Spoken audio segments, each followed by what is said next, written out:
Just like in our previous tutorial with the top left corner arrangement on the arbor, you'll want to treat the second arrangement similarly. First, you'll soak your floral foam as we showed at the beginning of this class. Second, thread your zip ties through the floral foam cage. And third, attach the floral foam cage to the arbor at the desired location.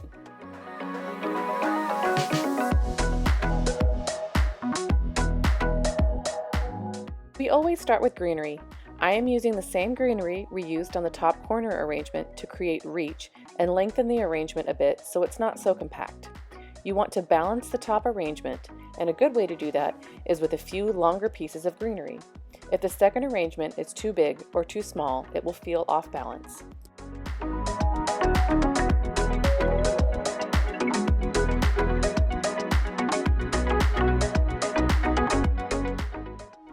Next, I start to fill in the floral cage with a few smaller pieces of greenery. I do this so that you don't have to use as many flowers to make your arrangement feel full.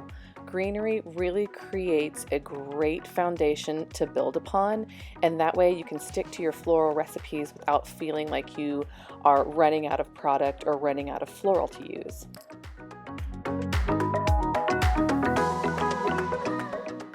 I typically like to use 3 different varieties of greenery. One variety that creates length, like the Italian Ruscus, a second variety that covers surface area and covers mechanics, like the Salal, also known as lemon leaf, and a third variety that adds texture to the foundation, such as eucalyptus. All 3 varieties play a role in making your arrangement look professional.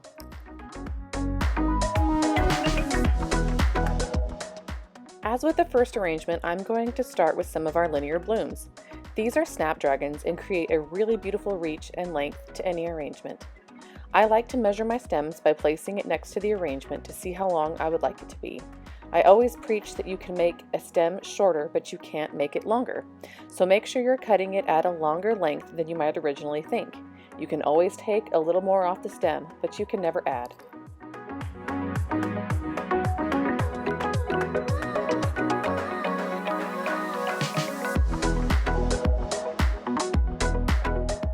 Next, I start arranging with our focal flowers, such as roses. I like to work in groups of 3 as odd numbers can help create balance. After I get the initial trio of roses placed, I move on to our Toffee Roses. I use the focal flowers first, as they are the second part of the foundation of the arrangement. They cover a lot of surface area and help guide the design.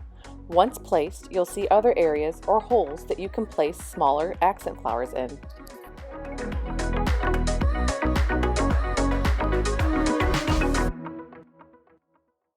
Next, I start using smaller accent flowers such as these mini carnations, or in some cases I use spray roses. They're a great addition to any arrangement as they are different scale with their smaller bloom size, which helps break up the arrangement to make it more dynamic.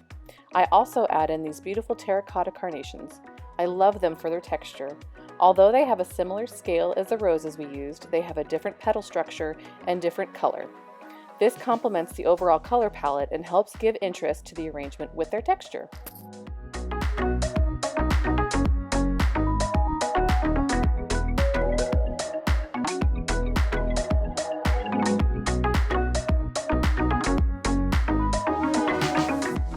At this phase in the design, we're almost done. Use the rest of the flowers in your recipes and fill in any holes you see. Here, we've used rice flower as the filler flower. We also use wax flower and baby's breath a lot in this phase. Continue to fill in the holes until you feel like the arrangement is complete. Make sure you take a step back from time to time and look at it from a distance. Doing this will help you see holes and give you more direction and placement. I hope this tutorial has helped make this design less intimidating and has given you the confidence to try it yourself. Thanks for watching and happy designing!